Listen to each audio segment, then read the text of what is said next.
வணக்கம். City man Tamil செய்தி பத்திரிகை யூடியூப் சேனலின் செய்திகள். திருவெற்றியூரில் சிநேக பாரதி அமைப்பு சார்பாக பாரதியார் பிறந்தநாள் மற்றும் வள்ளலார் போற்று விழா. திருவெற்றியூர் பகுதியில் செயல்பட்டு வரும் சமூக சேவை அமைப்பான சிநேக பாரதி திருவெற்றியூர் கிளையின் சார்பாக 7/1/2024 ஞாயிற்றுக்கிழமை மாலை திருவெற்றியூர் சன்னதி தெருவில் அமைந்துள்ள மாங்காடு எல்லப்ப செட்டியார் திருமண மாளிகையில் பாரதியார் பிறந்தநாள் மற்றும் வள்ளலார் போற்று விழா சிநேக பாரதி நிறுவனர் பி. ஜெயராமன் தலைமை மற்றும் வரவேற்பில் திருவெற்றியூர் முன்னாள் சட்டமன்ற உறுப்பினர் கே. குப்பன் முன்னிலையில் நடைபெற்றது.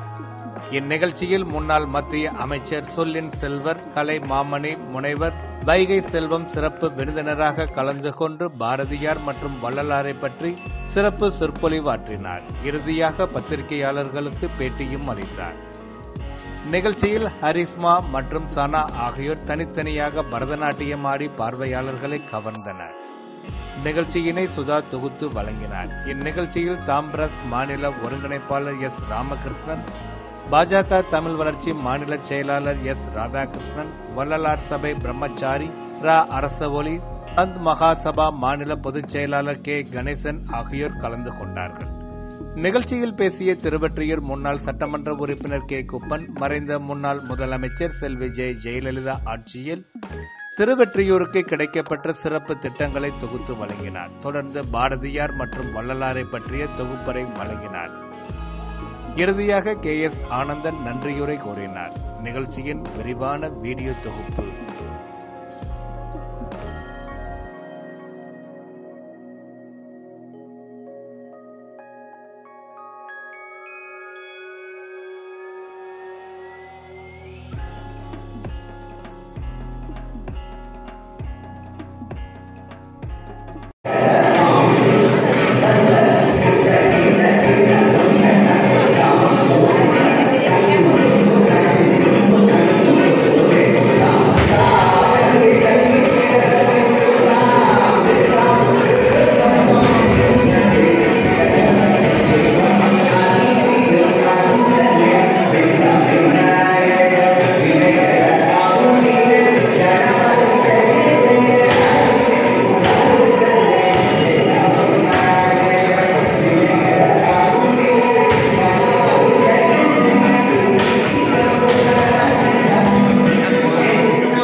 இந்த நிகழ்ச்சிக்கு வரவேற்கக்கூடிய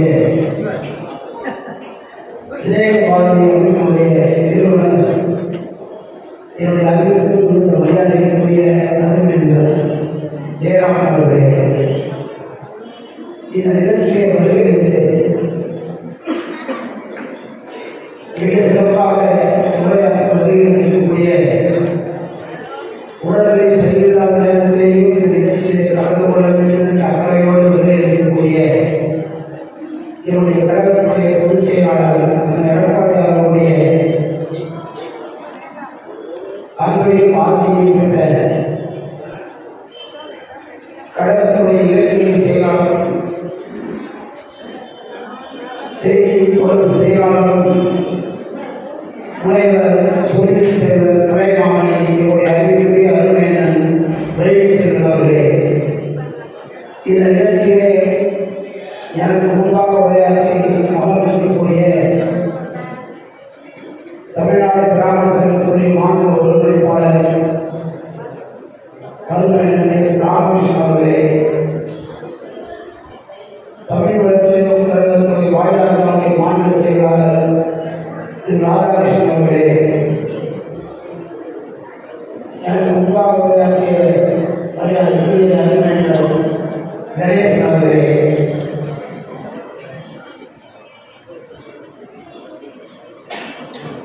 வளரா சபையுடைய பிரம்மச்சாரி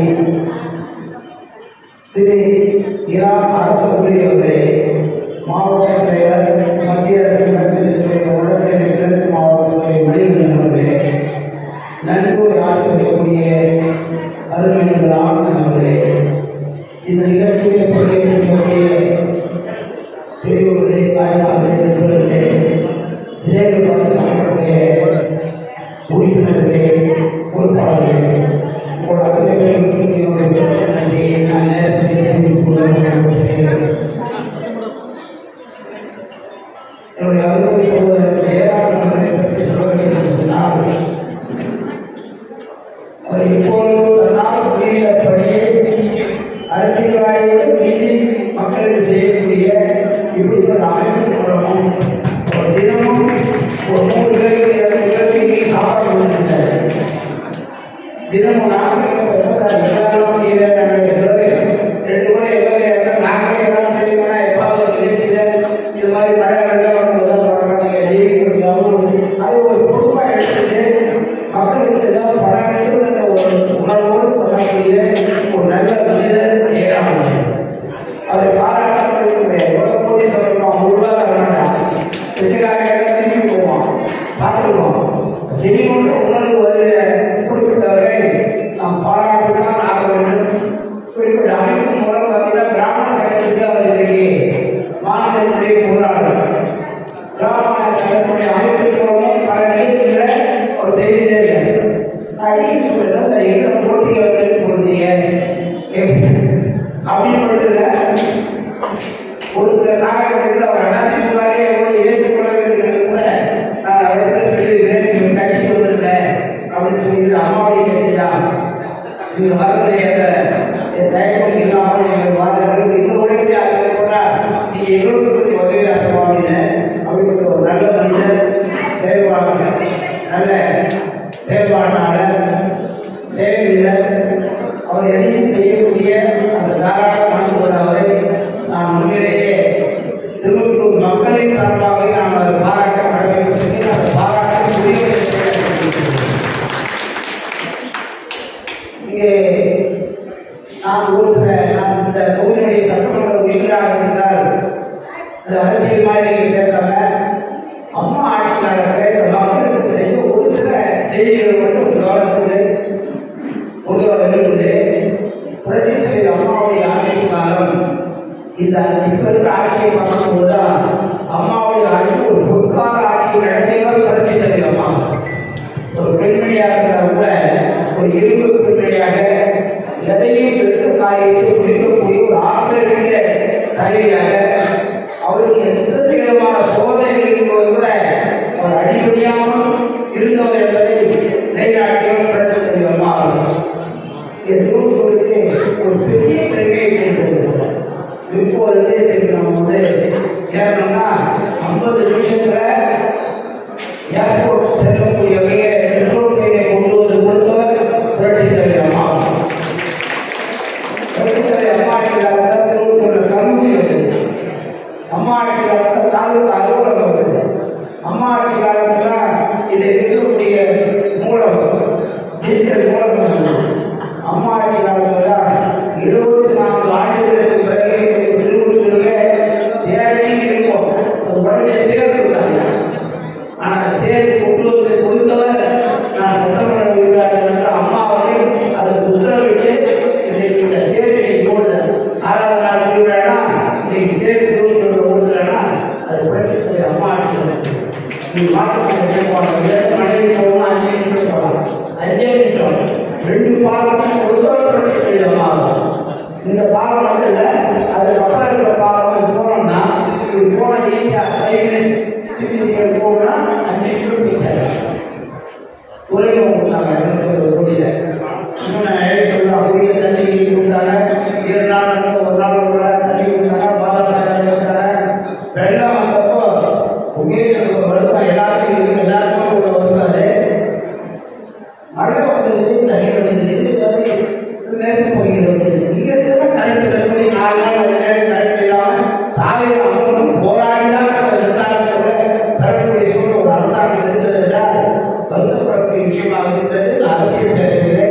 இதனுடைய உணர்வுகளை நாம் இடத்திலே பகிர்ந்து கொள்ள விரும்புகிறேன். அப்படிப்பட்ட ஒரு அரசாங்கம் வந்து அம்மா அவர்கள் இதே வெள்ளம் வந்தது. இதை விட அதிகமாக மழை பெய்யுது, அதிகமாக வெள்ளம் வந்தது. அப்பொழுது கூட இந்த அரசை அழகாக நடத்தி காட்டியவர் புரட்சித்தலைவி அம்மா அவர்கள் என்பதை நேரத்தில் தெரிவித்துக் கொண்டு நான் வந்து இது வந்து பாரதியார் விழாவும் வள்ளலார் விழாவும் அவருடைய பெருமைகளையும் ஒரு சில நிமிடங்களையும் இதை முடித்துகிறேன். நம்முடைய சுப்பிரமணிய பாரதி அவர்கள் சின்னசாமி சுப்பிரமணிய பாரதி கவிஞர், எழுத்தாளர், இதழாசிரியர், விடுதலை போராட்ட வீரர் மற்றும் சமூக சீர்திருத்தவாதி ஆவார். இவரை பாரதியாரின் மகாகவி என்று அழைக்கின்றனர். தனது 11ஆம் வயதில் பள்ளியில் படித்து வரும் பொழுதே கவிஞரை ஆற்றலை வெளிப்படுத்தினார். 1898ஆம் ஆண்டு தொழிலில் ஏற்பட்ட நட்டத்தினால் வறுமையை அடைந்தார். இதனை எட்டயபுரம் மன்னருக்கு தெரிவித்து பொருளை வழங்குமாறு கடிதத்தில் கேட்டுக்கொண்டார். பின்னர் எட்டயபுரம் அரண்மனை பணியிடத்தில் சில காலத்திலேயே பணியை விடுத்து காசிக்கு சென்றார். 1891 முதல் 1902 வரை அவர் தங்கியிருந்தார். பின்னர் எட்டயபுரத்தின் மன்னரால் அழைத்து வரப்பட்ட அரண்மனை ஒன்றில் பாரதி வாழ்ந்தார். 7 ஆண்டுகள் காட்டில் அமர்ந்து இருந்த பின்னர் 1904ஆம் ஆண்டு மதுரையில் பாரதி எழுந்த பாடல் விவேகவாதி இதழை வெளியானது. வாழ்நாட்கள் பல்வேறு காலகட்ட இதழாசிரியராக மதுரையில் சேதுபதி உயர்நிலைப் பள்ளியில் தமிழாசிரியராக பணியாற்றினார். பாரதி தமிழ், ஆங்கிலம், ஹிந்தி, சமஸ்கிருதம், வங்காள மொழி ஆகியவற்றில் புலமை பெற்றார். பிற மொழி இலக்கியங்களில் மொழிபெயர்ப்பும் செய்தார். பாரதி தமிழ் கவிதையும் ஒரே நிலையில் சிறப்பான புலமை வந்து நவீன தமிழ் கவிதைக்கு முன்னோடியாக இருக்கிறார். தமிழர் நலன், இந்திய விடுதலை, பெண் விடுதலை, சாதி மறுப்பு, பல்வேறு சமயங்களை குறித்து சமயம் கவிதைகளை கவிதைகள் வெளியிட்டுள்ளார். தம் எழுத்துக்கள் மூலம் மக்கள் மனதில் விடுதலை உணர்வை ஊட்டியவர். எட்டப்ப நாயக்க மன்னர் இவருடைய கவித்திறனை வச்சு தலைவர்களில் பொருட்களுக்கு பாரதி என்ற பட்டம் அடைந்தார். பாரதியாரின் நூல்கள் தமிழ்நாடு மாநில அரசினால் 1949ஆம் ஆண்டில் நாட்டுடைமையாக்கப்பட்டன. இந்தியாவிலேயே முதன்முறையாக நாட்டுடைமையாக்கப்பட்ட இலக்கியம் பாரதியாருடையதாகும். இவரை சிந்தித்து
ராமேஸ்வரம் அதுவும் சரியாக படிக்கிறது.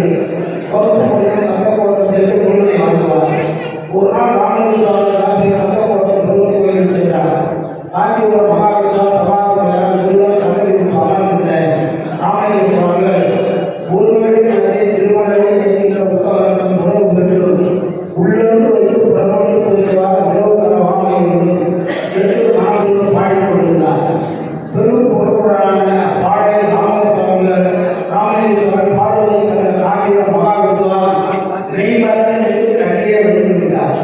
காஞ்சிபுரம் மகாவித்வான் சபாபதி சிதம்பரம் சபாதி பெயர் ஒரு தம்பி ஒரு திவ்ய பிறவி.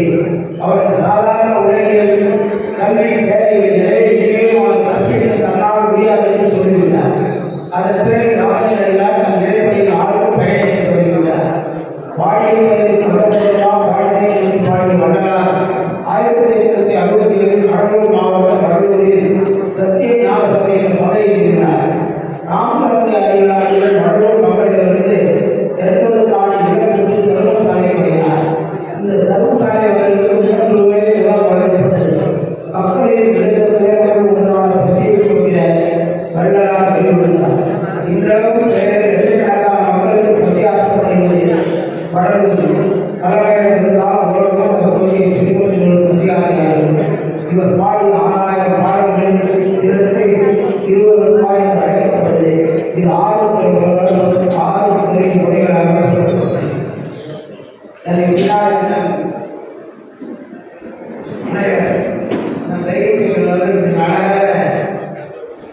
மிக சிறப்பாக மிக அழகாக நயத்தோடு பேசக்கூடிய நாட்களுக்கு ஒரு சொற்பொழிவாளர். அவருடைய பேச்சை கேட்க நானும் முதலுக்கு கேட்க விரும்புகிறேன். அவர் இங்கே பேச இருக்கிறார். அவருக்கு வழிவிட்டு இந்த நிகழ்ச்சியை இவ்வளவு சிறப்பாக இந்த சிநேகபாதைகளும் மூலம் இந்த ஆண்டாண்டுதோறும் நம்முடைய பாரதியாரையும் வள்ளலாரையும் நிகழ்ச்சியையும் ஆண்டுதோறும் நடத்தி கொண்டிருக்கக்கூடிய நம்முடைய ஜெயராமன் அவர்களை நான் மீண்டும் மீண்டும் பாராட்ட கடமைப்பட்டிருக்கிறேன். அவருடைய பணிகள் சிறக்க வேண்டும். அவருடைய பணிகள் சிறக்க எப்பொழுதும் அவருடன் உறுதுணையாக இருப்பேன் என்பதை நேரத்தில் சொல்லி இந்த வாய்ப்புக்கு நன்றி கூறி விடைபெற்றுக் கொள்கிறேன். நன்றி.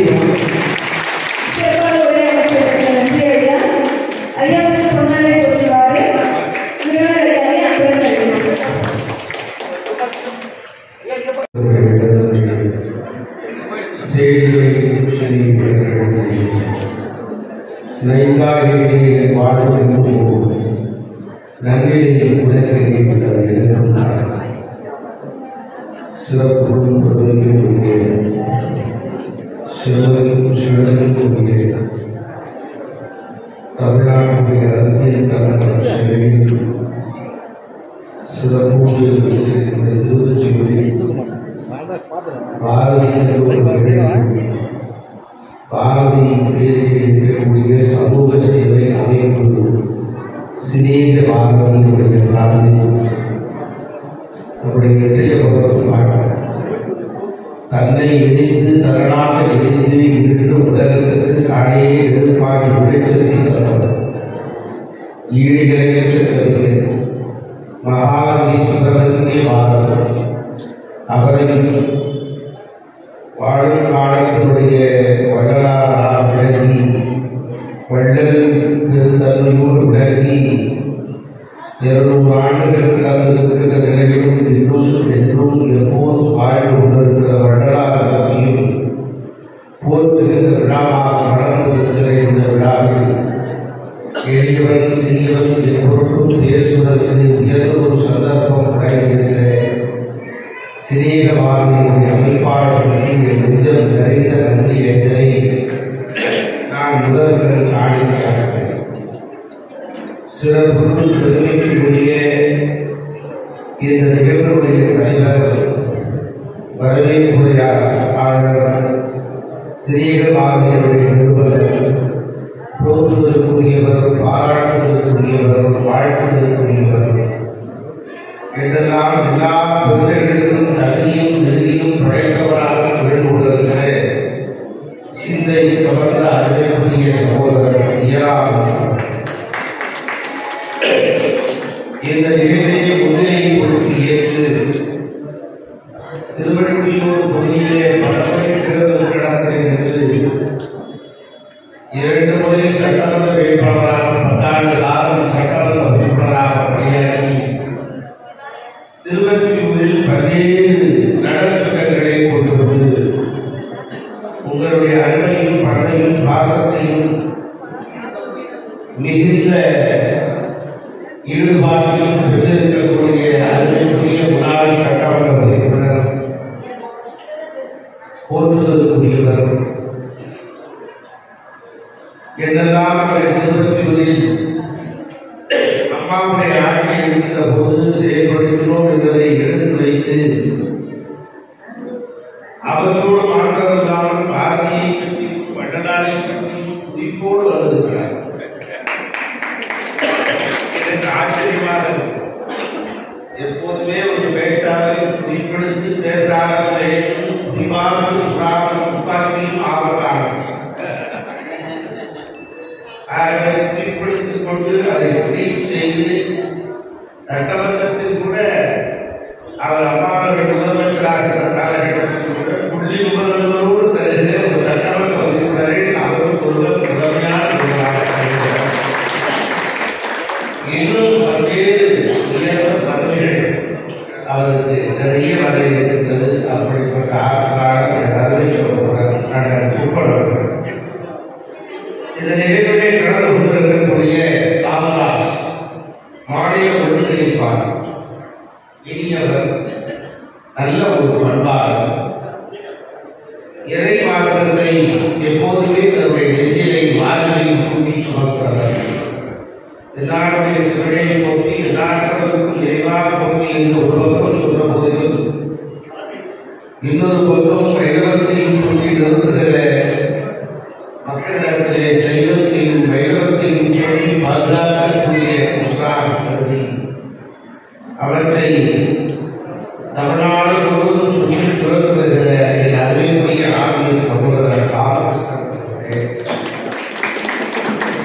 இங்கு தமிழ் வளர்ச்சியில் அந்த பிரிவில் மாநில செய்தார். எனக்கு தெரிந்து எந்த கட்சியிலும் தமிழ் வளர்ச்சியில் ஒரு அமைப்பு இருந்ததாக அது இன்னைக்குதான் நானே பரவாயில்லை. பாஜக தமிழ் வளர்ச்சி ஒரு அமைப்பு.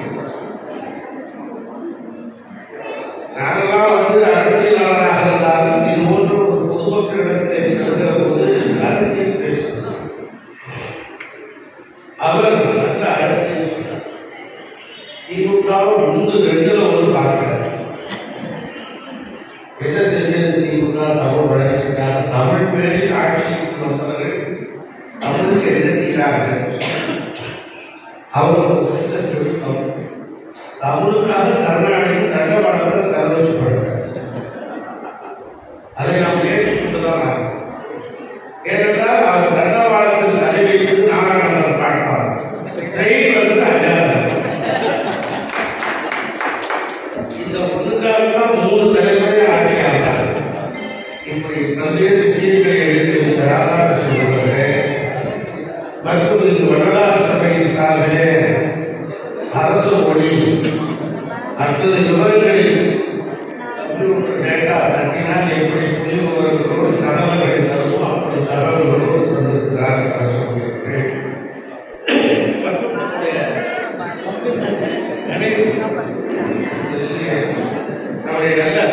நல்ல சிந்தனையாக கடற்கரையிலே வாக்கிங் போகும்போது பார்த்தது சொன்னார். அவருக்கு கூட எனக்கு பெட்ரோல் தான் வருது.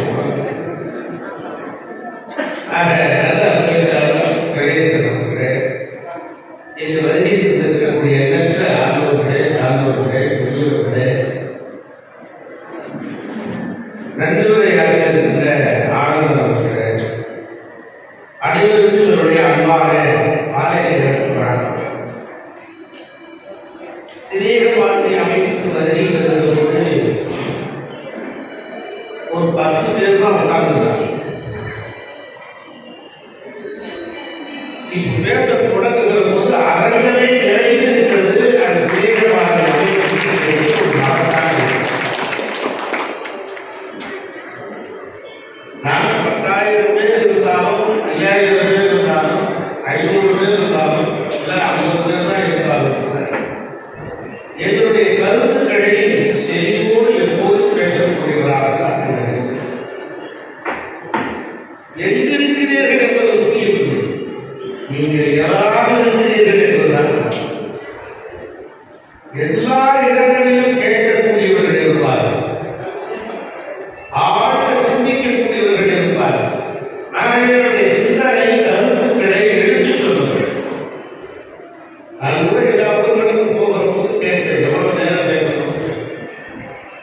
இங்கே நம்ம அண்ணன் ராமகிருஷ்ணன் 1 மணி நேரம் பேசணும்.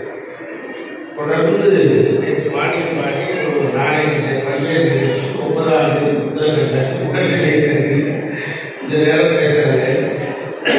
சில ஊர்ல கேட்பேன் எவ்வளவு நேரம் பேசணும், அவங்க சொன்னாங்க நீங்க எவ்வளவு நேரம் வேணாலும் பேசுங்க, நல்லா பேசுவீங்க, ஆனா நாங்கள் 10 நிமிடம் தான் இருப்போம் அப்படின்னு ஒரு பேச்சு. அவங்க சில இடத்துக்கு நான் 2.5 மணி நேரம் 3 மணி நேரம் பேசிட்டே கூட்டம் நடத்துகிறவர் நம்ம ஜெயராமன் மாதிரி வந்து ஒரு சீட்ல அமைச்சர் வருகிறவரை பேச்சை தொடரணும். இப்பயே 3 மணி நேரம் ஆச்சு, அமைச்சர் வரலைன்னா ஒரு பேச்சு அப்படியும் அமைந்து கொண்டிருக்கிறார். சில நேரத்தில் பேசி முடிந்த பிறகு என்ன நல்லா இருக்கிறது, நல்லா இருக்கிறது, சரி நான் பேசுறது எந்த கருத்து உங்களுக்கு பிடித்திருந்தது, உடனே அவர் சொன்னார் இத்துடன் எனது உரையை முடித்துக் கொள்கிறேன் சொல்லியிருப்பாங்க. அது அப்படியும் இருக்கக்கூடாது. பேச்சு என்பது எப்படி இருக்க வேண்டும் என்று சொன்னால் தன்னுடைய பேச்சு மூலமாக கேட்கக்கூடியவர்களை கட்டி போடணும். அதான் நல்ல பேச்சு. பேச்சு முடித்த பிறகு பேசாம கட்டி போடக்கூடாது. அதான் சிறந்த பேச்சு. அது மாத்திரமல்ல, எந்த நேரத்தில் பேச வேண்டும், எந்த நேரத்தில் அமைதி காக்க வேண்டும் என்பதையும் ஒரு பேச்சாளர் தெரிந்து கொள்ள வேண்டும். ஒரு பாடம் புதுசா கட்டினாங்க. 50வது கார் வருகிறதுக்கு 50,000 ரூபாய் பரிசு அப்படின்னு அறிவிச்சிருந்தாங்க. உடனே போலீஸ் கமிஷனர் தான் குடியரசு வந்து பட்ஜெட் கொடி கட்டி வரிசையா போடும்.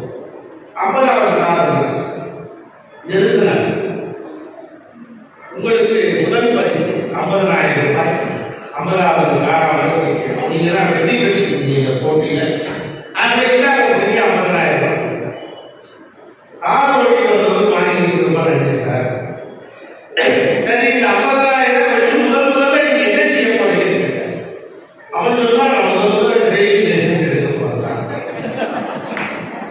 எப்படி அவரே அவ்வளவு மாட்டேன் கமிஷனர். சரிப்பா உங்களுக்கு போலீஸ் ஸ்டேஷன் கேட்கறாங்க. ஆகவே சில இடத்தில் பேச வேண்டும், சில இடத்தில் அமைதியாக வேண்டும், சில இடத்தில் ஆணிதரமான கருத்துக்களை எடுத்து முடிக்கும். சில நேரங்களில் பேச்சாளர் வருவது தாமதமாகிற போது இருக்கிறவங்க ஒருத்தர் பேச வைப்பாங்க. யாராவது பேசிட்டு பேச்சாளர் தான் இருக்கும்.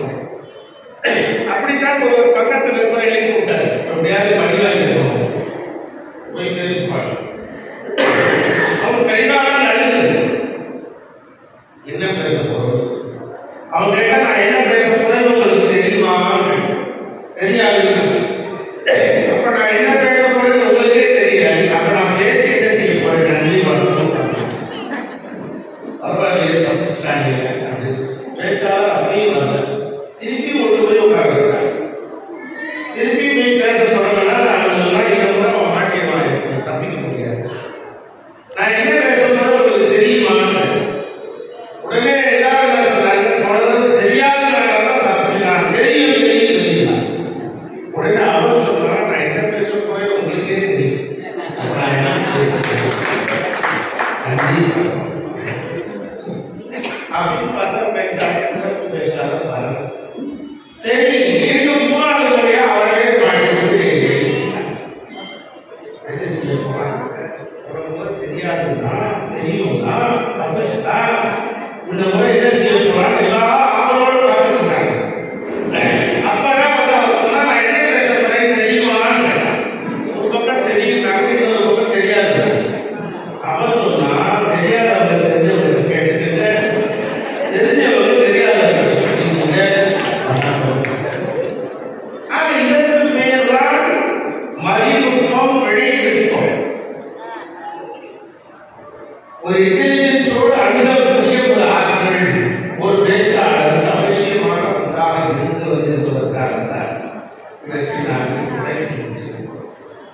இது பாரதியை பற்றியும் கடலாரை பற்றியும் ஜெயராமன் இடத்தை வருகிற போது நான் நிறைய பணிகள் இருக்கிறது எப்படி நான் இலக்கிய நிகழ்ச்சிகளுக்காக மாதந்தோறும் 5 அல்லது ஒரு 10 நிகழ்ச்சியாக கடந்து கொண்டிருக்கிறது என்னுடைய வாழ்நாள் கடமையாக நான் கருதுகிறேன்.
நிகழ்வுகளை ஆக்க வேண்டும் என்பது எப்போதுமே ஒரு தீராத ஆசை. அந்த தீராத ஆசைக்கு தீராத பசிக்கு நம்முடைய ஐயா நேராமல் உடனே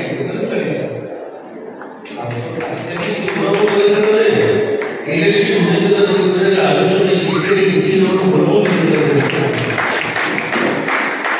வள்ளலார் சொன்னார், வள்ளலார் சொன்னார், முதல்ல சாப்பாடு பசியோடு ஒருத்தர் எடுத்து வைக்கக்கூடாது, உணவு வைக்க வேண்டும். உணவு அதாவது இன்னும் மழையான நெருப்பாக ஏற்றி வைத்திருக்கிறார் என்று சொன்னால் வள்ளலாருடைய புகழ் இன்னும் ஓங்கி உயர்ந்து இருக்கிறது.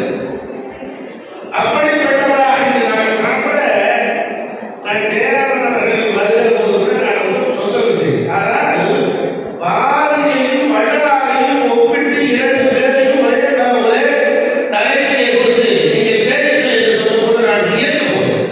அப்போது அவரிடத்தில் நான் சுட்டிக்காட்டினேன், பாரதி எப்படி முற்போக்கு சிந்தனையாளராக இருந்தாரோ அப்படித்தான் வள்ளலார் முற்போக்கு சிந்தனையாளராக இருந்தார்.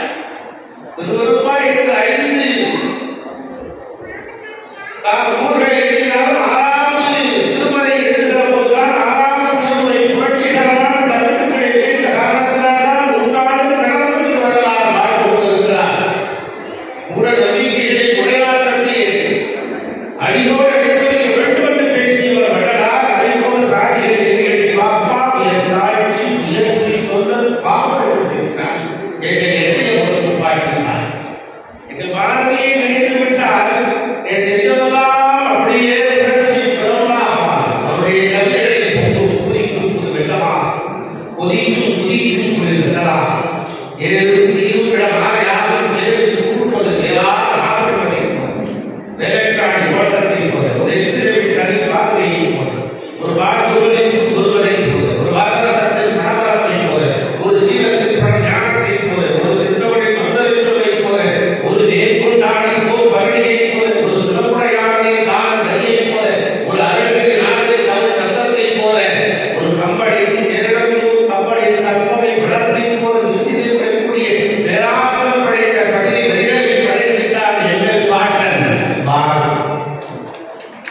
அவரை குறித்து வேண்டும் பாரதியை வேண்டும் தெய்வதற்கு வேண்டும் தேசிய பொருளை கூட வேண்டும் தகவலை கூட வேண்டும் கைவசமாவது வேண்டும் தகவல் வேண்டும் தரணியிலே சொல்ல வேண்டும் என்று பேசி இதை அறிவிக்கூடிய மகள் பேர் என்ன தனாவர்கள் இந்த பாட்டுக்கு நடனமாடினார். கதவை கூட வேண்டும் என்பதற்கு எப்படி அபிநயம் படிக்கிறார், கடவும் என்பதும் வேண்டும் என்பதற்கு எப்படி அபிநயம் படிக்கிறார், தரணியிலே எனக்கு ஒரு பொறுப்பை வேண்டும் என்பதற்கு எப்படி அபிநயம் படிக்கிறார் என்பதை நான் கூர்ந்து அவதானித்தேன், பார்த்தேன். மிகச் சரியாக அந்த நடனத்தை பாரதி இன்னும் வாழ்ந்து கொண்டிருக்கிறார். ஒரு கவிதை என்பவன் வாழ்கிற காலத்திலே சென்று போனவன் செத்தான் வாழ்கிறார். வறுமையும் போரப்படியும் பசியோடும் வாழ் வரைந்தாலும் பாரதி நூற்றாண்டு வாழ்ந்திருக்கிறார் என்று சொன்னால் அவர் ஒரு யுகம் கவிஞர், ஒரு நூற்றாண்டுகள் இருக்கிற கவிஞர். அவருடைய கவிதையில் உள்ளம் இருக்கிறதே கலைக்கான உள்ளத்தில் இன்னும் நாம் நெஞ்சத்தில் நீக்கவர்கள் இணைந்திருக்கிற கவிதைகளை படைத்து செல்லும். மிக எளியவை ரொம்ப கடவுளாக சௌதாபியோ ஒரு எழுத்தறியாதையோ ஒரு சுந்தரியாதையோ ஒரு பொருளதிகாரத்தையோ அப்படி ஆழ்ந்த நுட்பமாக படிப்பார். விட மிக எளியவைகளில் சொல்லுவார், மனதில் உறுதி வேண்டும், விருப்பம், வாக்கினில் இனிமை வேண்டும். இதை விட யாரும் சொல்லுவாங்க. ஒரு மனுஷன் வெற்றி பெறணும்னா 3 வேணும். மனதில் உறுதி வேணும். மனசு எப்பயுமே சந்தேகப்படும், இது நல்லதா இது கெட்டதா, இது திடீர்னு ஒருத்தர் வாங்க சாப்பிடுறேன்னு சொன்னா திடீர்னு நம்ம சாப்பாடு போடுறாங்க, ஏதாவது காரணம் இருக்குமா? சந்தேகப்பட்டு ஒன்றை விட ஒன்று பெற்றா தெரிஞ்சுட்டே வரல. அக்கறைக்கு இக்கரைக்கு வச்சு. இரண்டாவதாக அறிவை பெருக்கிக் கொண்டே இருக்கணும். எப்போதுமே படித்துக் கொண்டிருக்க வேண்டும், அறிவை நுட்பமாக வளர்த்துக் கொள்ள வேண்டும். கடற்கரையில் போகிறோம், 2-3 கையில் இருக்கக்கூடிய பொருள்களை கடல்ல போகிறோம், அது 4-5 போட்டா கரையை கொண்டு தருது, வெளியே உள்ள கூட தருது. ஆக இந்த உள்ளது என்ன இருக்குன்னு தெரியும்னா வெளியே வரணும்னா என்ன செய்யணும், படிக்கணும். அப்பதான் இன்னும் வேறு ஒரு கருத்து உங்களுக்கு புதிதாக போகும், படிக்கணும். அதற்கு பிறகு உடலை ஆரோக்கியமாக இருக்க வேண்டும். அதைத்தான் பாரதி உடலினை உறுதி செய்கிறது. உடல் ஆரோக்கியமாக என்ன செய்ய முடியும்? ஒன்று செய்யும், நடைபயிற்சி செய்யணும். எல்லாம் எவ்வளவு உணவு கட்டுப்பாடு, தொந்தி வரக்கூடாது. தொந்தி வரத்தின் தந்தி வரக்கூடாது. தந்தி ஆகவே நான் கட்டுப்பாடோடு உடலை உறுதி செய்வான். அதை எப்படி வீரமாக நடந்து செல்வான். அப்படி நெஞ்சை நிறுத்தி நேர்கொண்ட பார்வை அவன் அஞ்சாவது இருக்கிறானே, அந்த பேராக்கள் எந்த கவிதையில் இருந்தது. 100 ஆண்டு கடந்து கூட பாரதி இன்னும் அவனை நினைத்து பார்க்கிறோம் என்று சொன்னால் அவனுடைய மீது கொண்டிருக்கக்கூடிய எழுச்சி, கனவு மெய்ப்பட வேண்டும் என்று பேசினார். அருகிலே இந்த உலகத்திலே நம்முடைய வாழ்க்கையில் நாம் இஞ்சி இருப்பது எது? ஜெயராமன் அவர்கள் என்று சொன்னார், அவர் சேர்த்து வைத்து சொன்னார், அவர் கட்டி வைத்த வீடா, அது ஏதோ ஒரு பெட்ரோலியம் நிறுவனத்தை பார்க்க முயற்சி பண்ணியா? எல்லாம் அல்ல, அவர் நிச்சயம் இருக்கக்கூடிய அவர் சேர்த்து வைத்திருக்கிற புகழ்தான் அதை எப்படி இருப்பது. சட்டமன்ற உறுப்பினர் 10 ஆண்டு காலம் சட்டமன்ற உறுப்பினர், இந்த முறை கடத்தில் கடமாடிய சட்டமன்ற உறுப்பினர் வேட்பாளர் கடத்தில் இருந்தவர். அவர் மனமுவந்து பாராட்டுகிறார். ஒரு நாளைக்கு 200 பேருக்கு உணவளிக்கிறார். தங்களாலே முடியவில்லை, ஆனால் ஒரு தனி மனிதன் ஒரு தத்துவமாக இருந்து ஒரு பெரிய நிறுவனமாக செயல்படுகிறார். ஜெயராமன் என்று சொன்னால் அதுதான் ஈதல், இசைக்க, ஆற்றல், ஊதியமில்லா உயிருக்கு என்று பேசுவான். ஈதல் இசைக்க பாருங்கள்,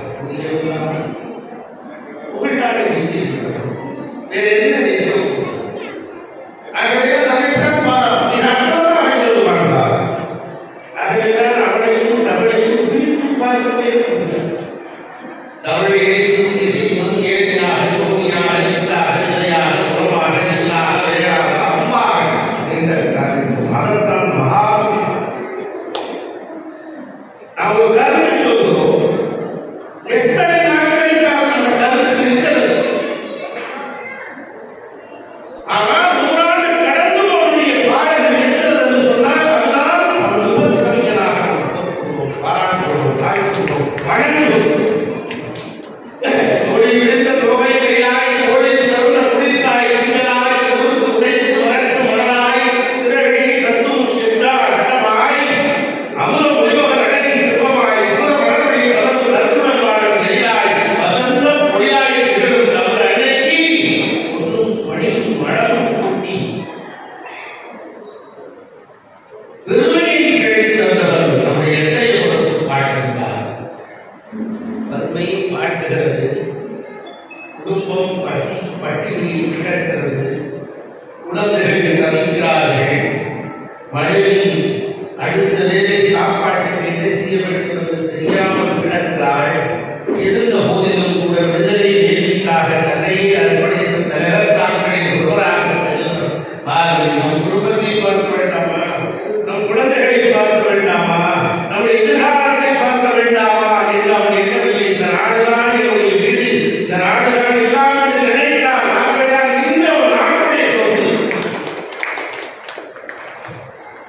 பேசிய போது கூட சொன்னார், நம்முடைய அரசு சொன்னார், அவர் 5 கடையத்தில் இருந்தார், திருவள்ளிகளில் இருந்தார், பல்வேறு இடங்களில் வாடகை வீட்டில் இருந்தார். ஆனால் வாடகை வீட்டில் இருந்தார் எல்லா வீடுகளும் அரசு வேலையாக்கப்பட்டு அரசு இல்லமாக அறிவிக்கப்படுகின்றன. அதுதான் கேள்வி சென்றிருக்கிற சொத்து. நம்முடைய வாழ்க்கையை நாம் இன்னும் நம்முடைய நிலையை யோசிக்கிறோம். மாணவர்கள் தொழில் ஊக்கி சோழர்கள் குழந்தைக்கு சொன்னார், இப்படி விளையாடு பாப்பா, கூடி விளையாடு பாப்பா, ஒரு குழந்தையை வையாதே பாப்பா, மோதி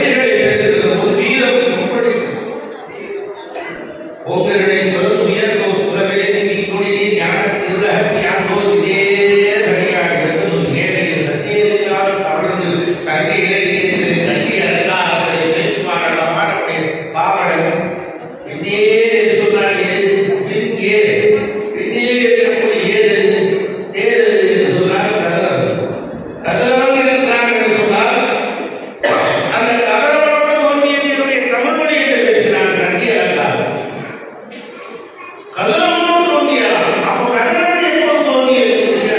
இந்த உலகம் தோன்றிய போது கதரம் தோன்றியது. அப்ப தமிழ் எப்போது தோன்றியது? இந்த உலகம் தோன்றிய போது தமிழ் தோன்றியது. 3500 ஆண்டு கடந்து வாழ்ந்து கொண்டிருக்கிறது தமிழ். 7 மொழிகள் உலகத்தின் செம்மொழிகளை கிளாசிக்கல் லாங்குவேஜ் கிரேக்கம், ஹீப்ரு, டர்க்கி, பார்சி, சீன மொழி, சமஸ்கிருதம், தமிழ். இதில் இருக்கக்கூடிய கிரேக்கம் பேச்சு வழங்குகிறது. ஹீப்ரு இயேசு கிறிஸ்து பேசி மனிதன் கூடவே பாவி கூட மனிதனாக முடியும் சொன்னார். நான் இருந்த சகோதரரிடத்தில் அன்பு காட்டாதவன் காணாத தேவனிடத்தில் எவ்வாறு அன்பு கூறுவார் என்று பேசினார். பேச்சுக்குள்ளே இல்லை, பாரசீக இல்லை, சீன மொழி, சமஸ்கிருதம். இன்னைக்கு செய்திகள் வாசிக்கிறார்கள். சமஸ்கிருதத்தில் நிறைய நிதி ஒதுக்கப்பட்டிருக்கிறது. பேச்சு வழக்கில் இல்லை என்று சொன்னாலும் எழுத்து வழக்கில் இருக்கிறது. பேச்சு வழக்கிலும் எழுத்து வழக்கிலும் 3500 ஆண்டுகள் கடந்து இருக்கிறது என்று சொன்னால் நம்முடைய எட்டையோடு பாட்டுகளால் இந்தியாவை நினைத்த மொழி இந்த தமிழ் மொழிதான். நாமே தான் நம்ம சொன்னால் தமிழ் மொழி போல் இனிதாவது எங்கும் காணோ எப்படி சொல்லலாம்? இது கூட யாராவது தமிழ் மொழி நானும் 7 மொழி தெரியும். தமிழ் மொழியோ இனிதாவது எங்கும் காணோம், எந்த இடத்திலையும் இல்லை, நான் பார்க்கிறேன். அப்படிப்பட்ட மொழி அதனால்தான் எளிமையான பாட்டை மிக அற்புதமான பாடல்களை எழுதிக்கொண்டவர் சரசரமாக பாரத நாடு பழம்பெரும் நாடு நீரதன் முதல்வர் மிகவே கடற்காடு. பாரதத்திலே நல்ல நாடு. இப்ப பாரதம் வேறமான பாரதத்திலே நல்ல நாடு. எங்கள் பாரத தேசத்துக்கு தோற்றம் பாட்டெல்லாம் இனிமையாக பாடுகிற போது பாட்டு கேட்கிற போது சொல்லடி சிவசக்தி என்னை சுதந்திரம் இந்த மாதிரி ஒரு வார்த்தையை எந்த கவிஞராக எழுத முடியுமாறு நல்லதோர் மீது செய்தி நலன்கள் சுடவி கொடுங்க நல்லவர்கள் யாராய்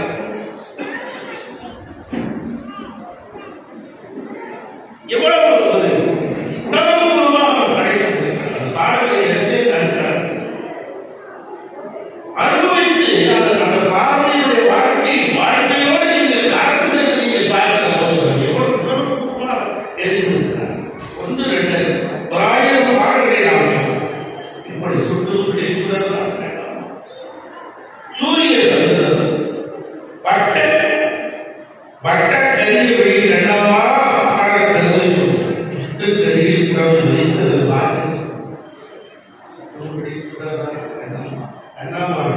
பாடல் அதுக்கு நிகரான பாடலை இல்லை. அப்படி ஒரு பாடலை எந்த சமயத்திலுமே படைக்க முடியாது. ஏனென்றால் கவிஞர் என்பவன் அவருடைய உணர்வுபூர்வமாக பாடலுக்கு மறைந்திருக்கிறார். ஆகவேதான் பாரதிதாசன் பாரதியார் முன்னாடியே ஒரு கவிதை எழுதினார். முதலில் பாரதிதாசன் எழுதிய கவிதை பாரதியின் முன்னாடி எழுதிய கவிதை எங்கெங்கும் காணியும் சக்திகளா தம்பி 7 கடல் அவர் வெள்ளமடா அங்கு தம்பி வெளியிட்டு கோடி எட்டம் அந்த தாயின் கைப்பற்ற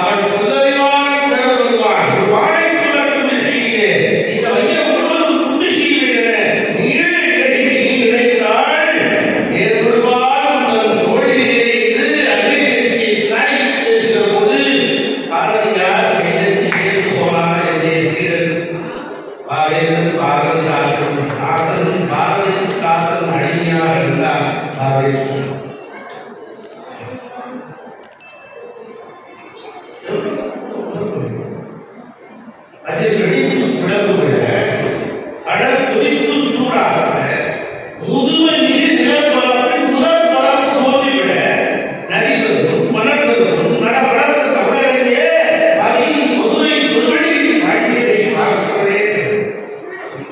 தண்ணீர் பொருள்வாயும் தண்ணீர் தமிழை தாழ்வாயும் கொண்டு செல்லும் நடிகை காவியின் உடற்பாடியை கவியர் அற்புதமான அவர்தான் எழுதினார். நதிகளெல்லாம் காய்ந்து விட்டால் நதி செய்த குற்றம் நதி செய்த குற்றம் வந்து ஏரியா நதி காய்ச்சிச்சுன்னா நதி செஞ்ச தப்பா விதி செஞ்ச தப்பாமா அப்புறம் சொல்லுவான். ராமாயணத்துல அடித்து போ ராமா என்று நெய்யை உத்தரவில் கேட்டு லட்சுமணன் ஓடோடி வருகிறான். ராமா அண்ணா யார் உன்னை காட்டுக்கு போக சொன்னது? தாயா ஐயா என் இல்லையை கொய்ய போகிறேன், அவளை கொண்டு விட போகிறேன் அவளை குடிப்பான். அப்ப ராமன் சொல்லுவான், பயவதற்குடையா தந்தை பயவதற்குடையா தாய் கையை குடையா தமிழில் வரவதை குடையா இது குடையோ இதற்கே பெருந்தாய் ராமா தாய் மைதா அப்பா செஞ்ச தப்பா அம்மா செஞ்ச தப்பா இல்ல நம்ம தம்பி தமையாக பரத செஞ்ச தப்பா இல்லப்பா இது செய்த தப்பு இது துணை ஒரு மனிதர் உடனடிக்கு இடையிலோ ஒரு பேசினார்கள் கூட விதி குண்டி செல்லும் என்று பேசுவார்கள். நீங்க போறதுக்கு முன்னாலே உங்க விதி ஏகாம நடக்கிறத செஞ்சார்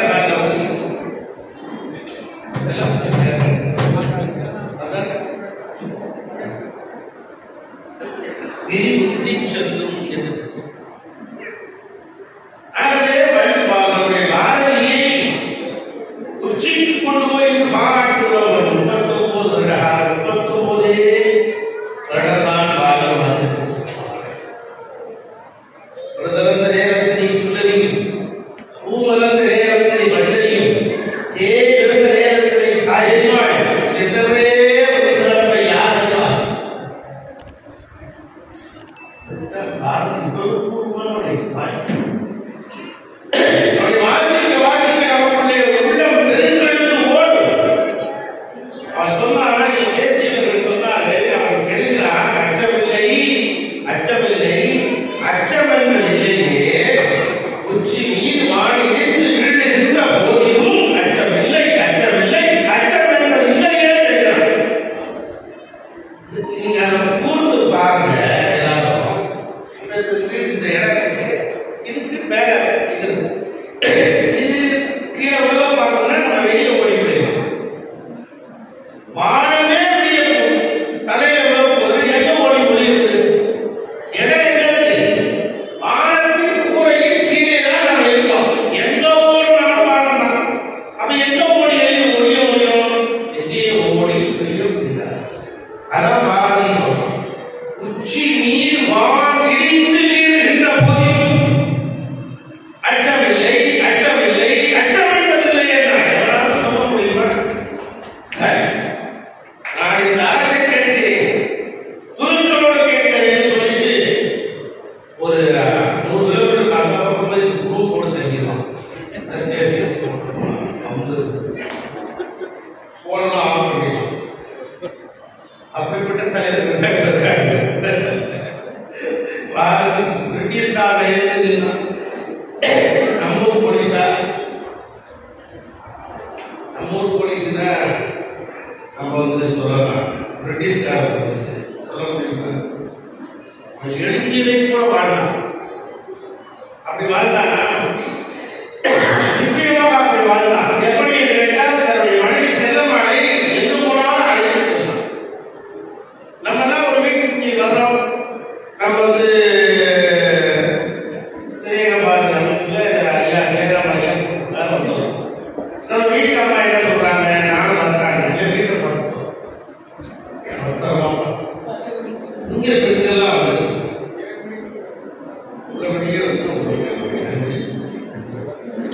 எவ்வளோ சொல்லி எல்லாம் பாக்கியலட்சுமி எல்லாம் சொல்லி எது நீங்க என்ன ஆதிக்கம் செய்யறது என்ன பண்றாங்க இதையெல்லாம் விட்டு போட்டு நீங்க வந்து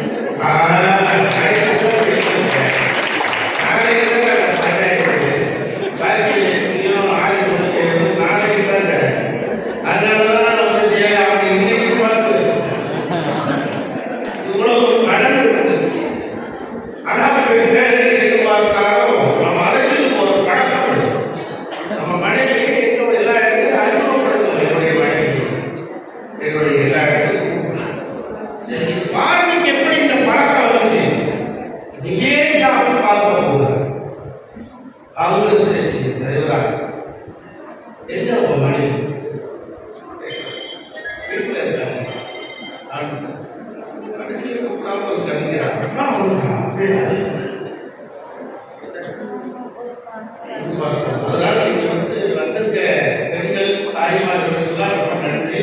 இதே மாதிரி எந்த போனாலும்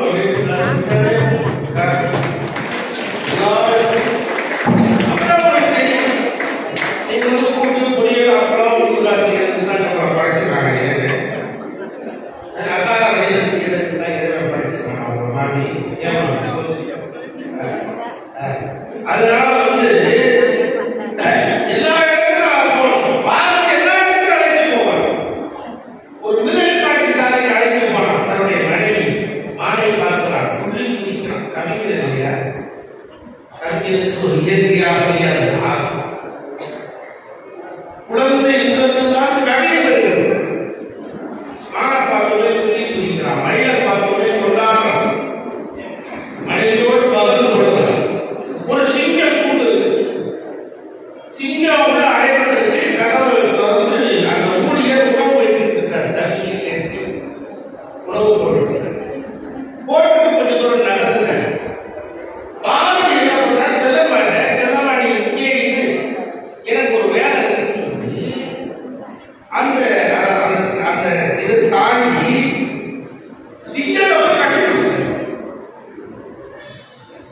சிங்கத்தை கட்டிப்பிடிச்சு பாரதி சொல்றான், நீ காட்டுதாசா நான் கவிதாசா?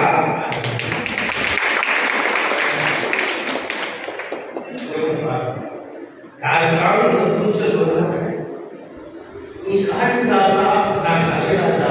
பேச்சு பார்க்கிற இடத்துல இடமா அவர் என்ன தேராம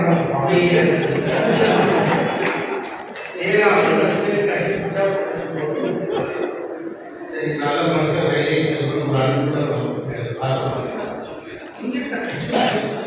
ஊழியர்கள் பயணிக்கிறார். அதுக்கப்புறம் அதே மாதிரிதான் திருநெல்வேலிக்கு எந்த யானையை பார்த்தவனே நீ காணாமல் எடுத்துட்டே போயிடுறாங்க என்று அவங்க சொல்றாங்களா? அது இப்ப ஏற்கனவே புடிச்சிருக்கு யானைக்கு கிட்ட போகாத என்றார். அந்த யானை நான் முதல் கொண்ட யானை கவுரு கவி யானை போன யானை விழுந்துச்சு. அவன் அச்சம் என்பதை இல்லை, அச்சமில்லை அச்சமில்லை அச்சம் என்பது இல்லையே வீட்டு வாடிட்டு இருந்த போதிலும் அச்சமில்லை அச்சமில்லை அச்சம் என்பது என்று எப்படி பாடினாலும் அப்படித்தான் வாழ்ந்தார். அப்படித்தான் ஒரு கட்டி பிடித்து கொண்டார். யாருக்காவது துணிச்சல் வருமா? வந்தது யாருக்காக? இதை எண்ணியப்படுவது பாட்டு. இதற்காகவே எல்லோரும் படப்பட்ட தலைவலியை பாரதியை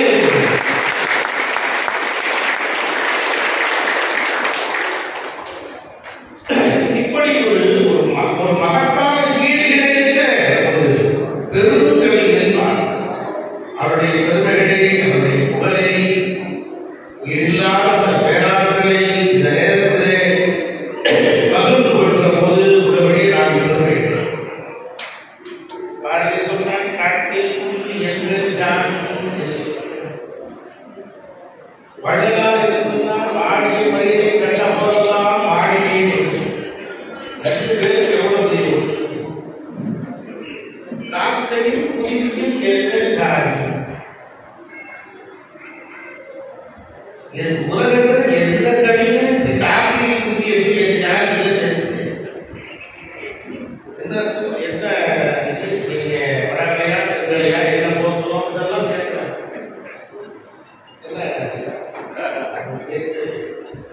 நீங்க பரத்வாஜ் போகிறோமா இல்லை வேறு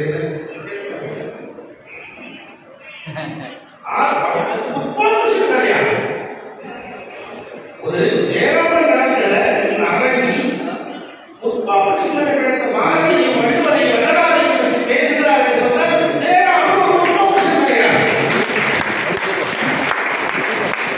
அதான் இன்னைக்கு எல்லாம்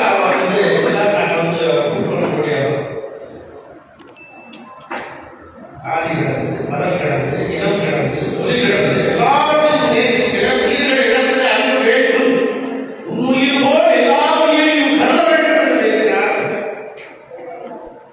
அதுபோது ராமையார் உயிரினுடைய 5வது மகன் எளிமையான நேரடி கொடுப்போம், இதற்கும் துன்பத்திலும் பசியிலும் பட்டியலிலும் ஆய்வு கொடுப்போம்.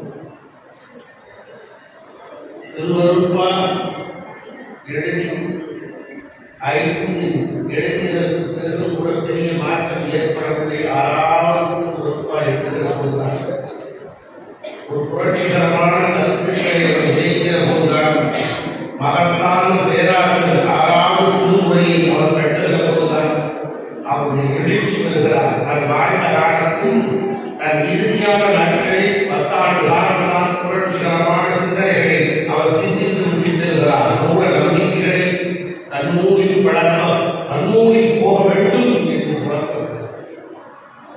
அதைத்தானே பாரதி சொன்னார். பாரதி வள்ளலாரும் ஒரே கருத்துக்களை சொல்கிறார். அதாவது 2 புத்திசாலிகள் ஒரே மாதிரி சிந்திக்கிறார்கள் என்று சொல்வார்.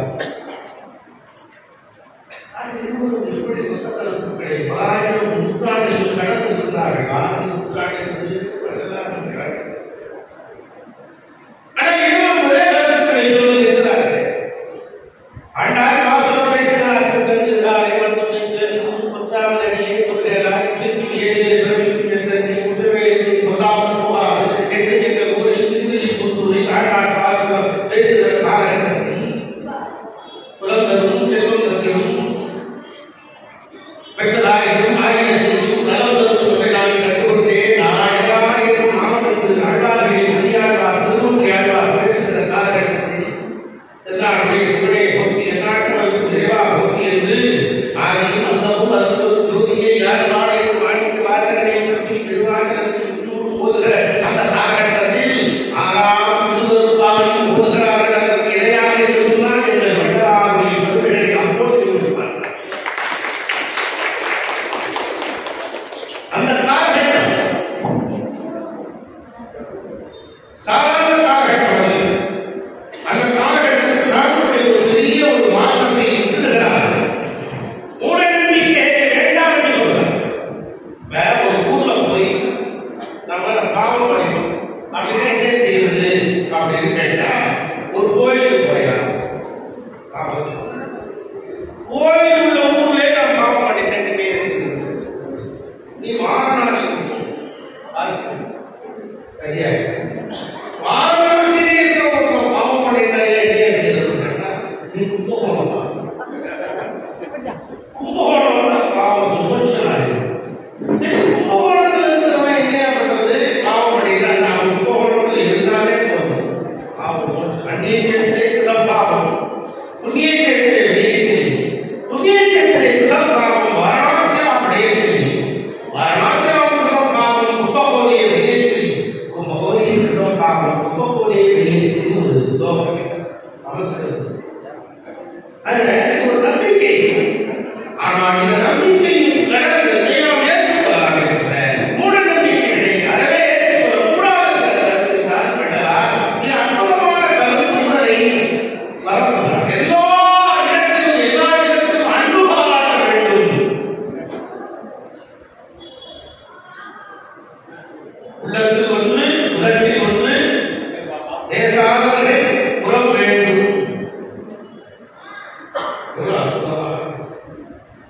அதனால்தான் அவர் சொன்னார், பழைய பசியான என்ற இடத்தில் கடைசியில் எல்லாம் செய்ய பிறகு சொன்னாரு, அடைவித்தே கொள்வார். ஐயா இப்பதான் செய்கிறார். கைகட்டி காலத்தான் மாமா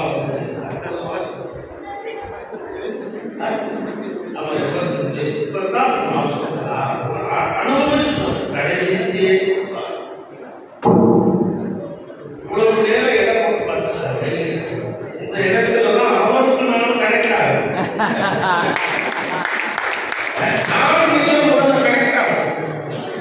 ரெண்டு பேருக்கும் ஏற்கனவே வேலை செய்யணும். வயது நிச்சயமா வேலை செய்யும். வயது கொஞ்சம் வேலை செய்யணும். ஒரு டவர் கிடையாது. அந்த ரெண்டு பேரும் கரெக்டா இருக்கும்போதுதான் அந்த சிந்தாரை ஓட்டத்துக்கு வரும். தாகித்தவன் தண்ணீரை தேடுகிறான், தண்ணீரும் தாகித்தவனை தேடுகிறது. தாகத்திலிருந்து எனக்கு தண்ணீரை தேடி போறேன், தண்ணீரும் தாகத்திலிருந்து காத்து. இப்படி ஒரு ஒத்த கருத்துக்களுடைய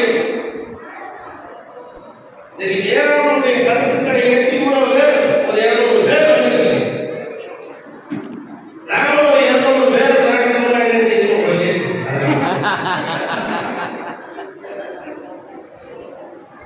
அதெல்லாம் நீங்களே எவ்வளவு உணர்ச்சி அனுபவம். அதற்கு காரணம் என்ன?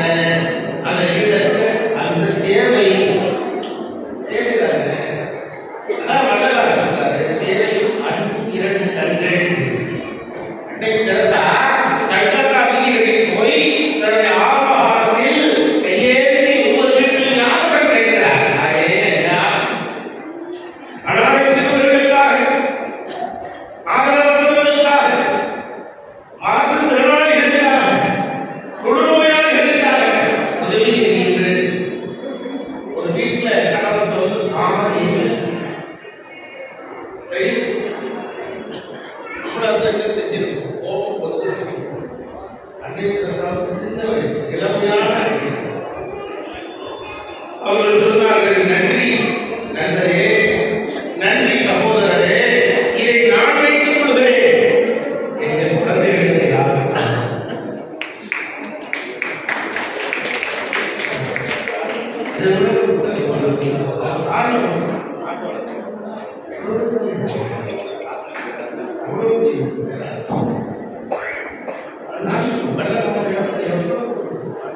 எவ்வளவு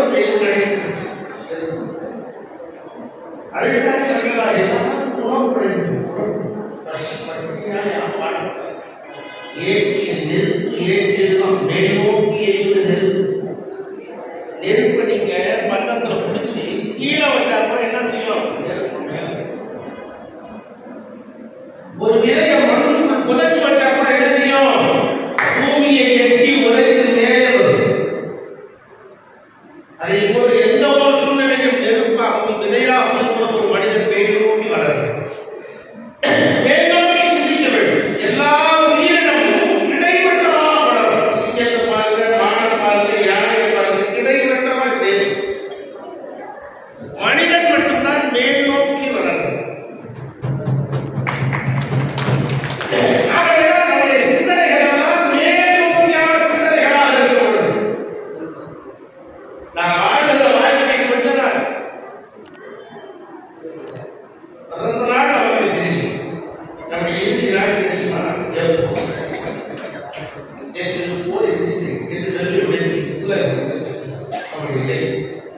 அவர்கள் வாழ்கிற காலத்தில் எந்த நிமிடத்தில் நீங்கள் பார்க்கிறோம் கிடையாது. அன்போடு பேசுகிறேன், அன்போடு பழகுகிறேன், ஒருவருக்கு ஒருவர் சிரிக்கிறேன், ஒருவருக்கு ஒருவர் அரவணைப்பு, அந்த பாசத்தை நாம் வளர்த்துக் கொள்கிறோம். ஒருத்தர் பார்த்த உடனே ஒருத்தர் கேட்டார், சார் உங்களை நான் எங்க பார்த்துருக்கேன்? இல்லை, எங்க பார்த்துருக்கீங்க? இல்லை, இப்போ பார்த்துருக்கேன்,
புதுசா பழசா இருக்காங்க. இன்னைக்கு நீங்க சாரை பார்த்துட்டீங்க, அவர் ஐயா பார்த்துட்டோம், இவரை பார்த்துட்டோம் பேசிட்டோம். இன்னைக்கு பார்த்துட்டோம், அடுத்து பார்த்துக்கிறோம். இன்னும் இந்த உலகம் எவ்வளவு பெருசுங்க.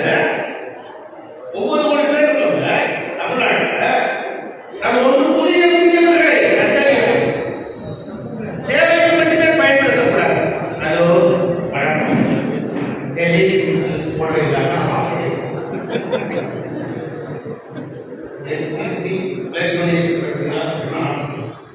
முதல்ல எதிர்பாராத பழங்கள்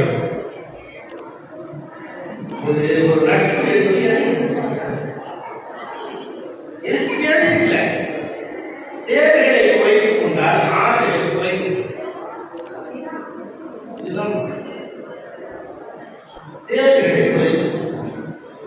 இந்த இடத்துல வடலாறு சொல்கிற போது பாடிய பயிரை விட போதெல்லாம் பாடி ஒரு தண்ணீர் 5 அறிவு படைத்த ஒரு பயிர் பாடி ஓடி காரி என்று 7 கடைகள் வள்ளல்களை பார்த்திருக்கிறது. அவன் என்ன செஞ்சான்? ஒரு முல்லைக்கே தேர் கொடுத்தான். அந்த காலத்து BMW நீங்க தேர்தலாக இருக்கிறாரு. நம்ம கார்பரேட்டர் சொல்லி ஒரு தேர்வு அந்த காலத்து BMW. நம்ம BMW வேற காலம் கொடுப்போமா? காலம் கொடுப்போம். மாமா மச்சான் புதுசா மருமகன் அவனுக்கு ஒரு செடி கொடுப்பா. அதனாலதான் காலம் கடந்து இந்த கடையே மனிதர்கள் வாழ்வு கொண்டிருக்கிறார்கள். அதைதான் வள்ளலார் சொல்கிறார், ஆடி போயிடுச்சு பயிர், ஆனா பார்த்த உடனே மனசு எனக்கு குடிக்குதே அப்படின்னு 200 ஆண்டுகள் இன்னும் அவரை பேசு. ஒரு பள்ளிக்கூடத்துல ஒரு வகுப்புல 40 மாணவர்கள், எல்லாம் நல்லா படிக்கக்கூடிய மாணவர்கள். ஒரு பொண்ணு நடனமா முதல் பாடம், கவிதையா முதல் பாடம், பேச்சா முதல் பாடம், பாடல்களா எல்லா பாடலும் முதல் 10 நாள் வர எல்லாரும் 10 நாள் ஒரு நாள் கூட எழுதி போட மாட்டாங்க. சனிக்கிழமையான கூட வந்துருவாங்க, ஞாயிற்றுக்கிழமை கூட வகுப்பு காமிக்கிறாங்க. எங்க 10 நாள் 1 மாசம் ஆயிடுச்சு, 1 மாசம் 2 மாசம் ஆயிடுச்சு, 2 மாசம் வரலையா? என்ன ஆச்சு? ஏதாச்சு விசாரித்ததற்கு பிறகு அவன் என்ன செய்யறான்? நான் 39 மாணவிகளும் அந்த மாணவியை கேட்டு போகிறார். 39 பேர் அந்த மாணவியை கேட்டு போகிற போது அந்த மாணவி புற்றுநோய் வந்த காரணத்தினால் அவருடைய கூந்தல் உதிர்ந்து விட்டது. ஒரு பெண்ணுக்கு கூந்தல் ஆகிய அழகு உதிர்ந்து விட்டதுனால் வெட்கப்பட்டு கொண்டு வீட்டிலே கொஞ்சம் அமைதியா இருக்க சார், தம்பி கடைசியில் தம்பி சேர்க்கணும்னா பயிற்சி பண்ணி. ஆக நீங்க வந்து ஒரு விஷயம், 39 மாணவர்கள் அவர் வீட்டை நோக்கி போகிறார். போகிற போது இவருக்கு வீட்டுல உட்கார்ந்துருக்காங்க. அம்மா சொல்றா, உங்களை தேடி எல்லாரும் வந்திருக்காங்க. எப்படி நம்ம கோழிகளை பார்க்கணும் எதுவா வரலாம். வந்து பார்த்தா 39 மாணவர்கள் மொழி கொடுத்துட்டாங்க.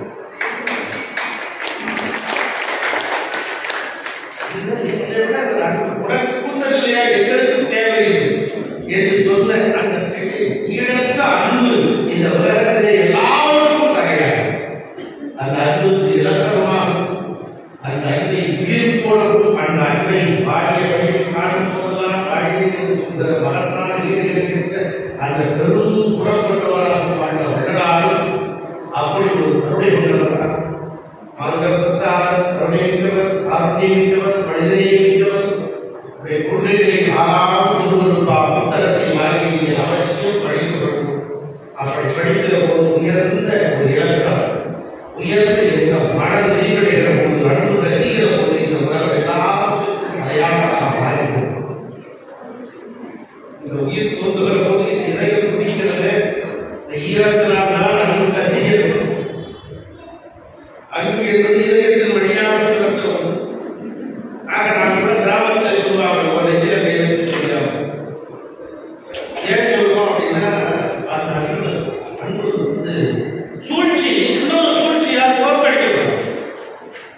ஒரு சூழ்ச்சி செஞ்சு ஒரு இடத்துக்கு உயர்ந்ததுனால இன்னொரு சூழ்ச்சி செஞ்சு பணக்காரர்கள்.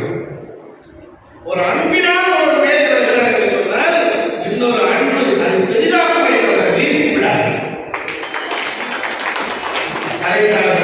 பாரதியார் சொன்னார்கள் என்று சொல்லி வாய்ப்பு வழக்கம்.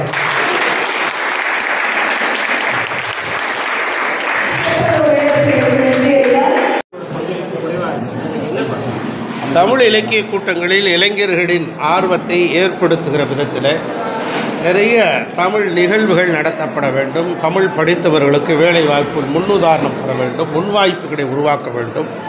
தமிழ் வளர்ச்சித்துறையின் சார்பிலே நாங்கள் அமைச்சராக இருந்தபோது பல்வேறு திட்டங்களை தீட்டினோம். அதை தொடர்ந்து செயல்படுத்தி தமிழ் வாசிக்க, அதில் கடந்து கொள்ள பேச்சாளராக, கவிஞராக, எழுத்தாளராக, படைப்பாளராக பரிணமிக்க தொடர்ந்து அரசாங்கம் ஊக்குவிக்க வேண்டும். ஆமாம், டிஜிட்டலைஸ் மயமாக்கப்பட்டதற்கு பிறகு படிக்கக்கூடிய ஆர்வம் குறைந்து விட்டதாக சொல்லுகிறார். இருந்த போதிலும் கூட இதுதான் வேர். நீங்கள் கிளைகளையும் இலைகளையும் காய்களையும் கனிகளையும் பார்க்கிறீர்கள். வேர்களை இல்லை என்று சொன்னால் கிளையும் இல்லை, காயும் இல்லை, கனியும் இல்லை. ஆகவே ஆணி வேராக இருக்கக்கூடிய புத்தகங்களை பாதுகாக்கப்பட வேண்டும், தொடர்ந்து வாங்க வேண்டும், வாசிக்க வேண்டும். அதற்கு காரணம் பல்வேறு இலக்கிய மேடைகள் தொடர்ந்து 50-60 வருடங்களாக பேசிக்கொண்டே வந்ததனால் புதிய மாற்றத்தை விரும்பினார்கள். இப்போதும் என்னை போன்றவர்கள் இன்னும் நிறைய இலக்கிய மேடைகளில், அரசியல் மேடைகளில் பேசுகிற போது ஆர்வத்தோடு வருகிறார்கள். ஆகவே எங்கெல்லாம் இருக்கிறார்கள் என்கிற நல்ல விளம்பரங்களை செய்கிற போது நிச்சயமாக இளைஞர்கள் தேடி வருவார்கள். நம்முடைய பேச்சுக்களை பதிவு செய்து ஒலிநாடாவிலே, யூடியூப்பிலே நம்ம பதிவு செய்தால் அதை நிச்சயமாக எல்லோருக்கும் நல்ல வரவேற்பு கிடைக்கும், பார்ப்பார்கள்.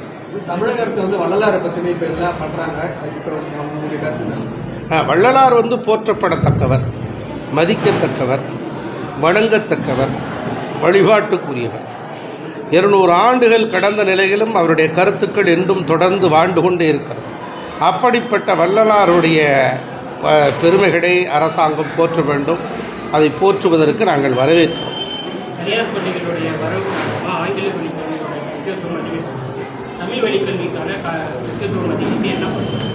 தமிழ் வழியை முக்கியத்துவமாக்குவதற்காக தொடர்ந்து பெற்றோர்கள் ஆதரவு தரும். பெற்றோர்கள் தங்கள் குழந்தைகளை ஆங்கில வழி கல்வி மூலமாக சேர்த்தால் வேலை வாய்ப்பு கிடைக்கும், ஆங்கிலம் படித்தால் இன்னும் பல்வேறு பலன்கள் கிடைக்கும் என்று நம்புகிறார்கள். ஆங்கிலம் என்பது ஒரு மொழியே தவிர அதற்கு மிகப்பெரிய முக்கியத்துவம் என்பது தேவை. அடிப்படையில் ஆங்கிலத்தையும் இன்னும் பிற மொழிகளையும் கற்றுக்கொள்ளலாம். ஆனால் தாய்மொழியாக இருக்கக்கூடிய நம்முடைய தமிழை உயிர்ப்போடு இருப்பதற்கு பெற்றோர்கள் முன்வர வேண்டும். தங்களுடைய குழந்தைகளை ஆர்வத்தோடு சேர்க்க வேண்டும். தூய தமிழ் பெயர்களை தங்களுடைய குழந்தைகளுக்கு வைக்க வேண்டும். அவற்றோடு மாத்திரமல்லாமல் அரசும் இதற்கு துணை புரியும். சார், இந்தியாவில் இந்தின்றது ஒரு மொழி தான். ஆனால் அந்த இந்தியை கற்றுக்கிறதுக்கு இங்கே தமிழ்நாட்டில் இந்தி திணிப்பு என்பது கூடாது. ஆர்வத்தோடு படித்தால் அதில் ஒன்று யாரும் தடை சொல்ல முடியாது. பாத்ரூம் வசதி எந்த வசதியுமே இல்லை. ஏற்கனவே சின்ன மலை விட்டு அங்கே தண்ணி நிற்கிறாங்க. ஏன் அவங்க தூக்கி போட்டாங்க?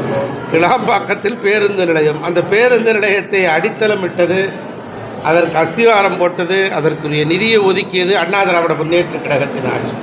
இப்போது ஸ்டிக்கர் ஒட்டி இருக்கிறது திமுக ஆட்சி. கலைஞர் நூற்றாண்டு பேருந்து நிலையம் என்று பேரை வைக்கிறார்களே தவிர அதுக்கு அடிப்படை காரணம் யார் என்பதை அவர்கள் மறந்து விட்டார்கள். ஆனால் மக்கள் மறக்க மாட்டார்கள். இடுப்பளவு தண்ணியிலே நீந்தி கொண்டா பேருந்து நிலையத்துக்கு போக முடியும்?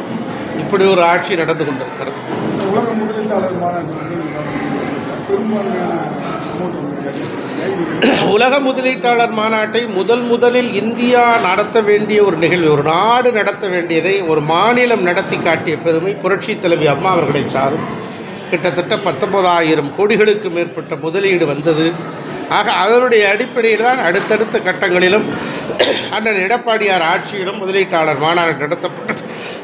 அதனுடைய தொடர்ச்சியாகத்தான் இதை நாம் பார்க்கலாம். இன்னும் போக போக இந்த முதலீட்டாளர் மாநாடு வெற்றி பெறுகிறதா இல்லையா என்பதை அடுத்தடுத்த கட்டங்களில் நிதிகள் எல்லாம் சரியாக போய் சேர்ந்திருக்கிறதா, முதலீட்டாளர்கள் வெறும் ஒப்பந்தத்தில் மாத்திரம் கையெழுத்துவிட்டு போய்விடுகிற சூழ்நிலை எல்லாம் இருக்கிறது. அது முழுமையாக செயல்படுத்தப்பட்ட பிறகுதான் இது குறித்து கருத்து சொல்ல முடியும். சிறு குறு தொழிலாளர் அனுமதி இல்லைங்கிறாங்க. சிறு குறு தொழிலாளர் நசுக்கப்படுகிறார்கள். ஏற்கனவே மின்சார கட்டணம் உயர்த்தப்பட்ட காரணத்தினால் சிறு குறு தொழிற்சாலைகள் நசுக்கப்பட்டிருக்கிறது. சிறு குறு தொழிற்சாலைகளையும் ஆதரவு தர வேண்டும். தொழிலதிபர்களுக்கு அரசாங்கம் பல்வேறு மானியம் வழங்க வேண்டும். அரசு ஊழியர்களுக்கு இல்லை, மற்றவர்களுக்கு இல்லைன்னு அதாவது எப்போவுமே இந்த விடியாத திமுக அரசாங்கம் சொல்வது ஒன்று செய்வது ஒன்று. அனைத்து மகளிருக்கும் உரிமை தொகை என்று சொன்னார்கள், தகுதி வாய்ந்தவர்களுக்கென்று மாற்றிவிட்டார்கள்.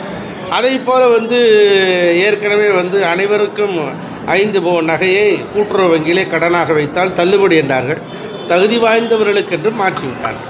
இப்போது 1000 ரூபாய் தராமல் வெறும் கரும்பும் சர்க்கரை வெள்ளமும் மாத்திரம் அரிசியும் கொடுத்து விட்டு மூடு விழா கண்டு விடலாம் என்று நினைத்தார்கள். எதிர்க்கட்சி தலைவர் எடப்பாடியாரும் மற்றும் இருக்கக்கூடிய பொதுமக்களும் மற்ற ஏனைய கட்சிகளும் அதிருப்தி தெரிவித்த காரணத்தினால், கண்டனம் தெரிவித்த காரணத்தினால் 1000 ரூபாய்க்கு முன் வந்திருக்கிறது.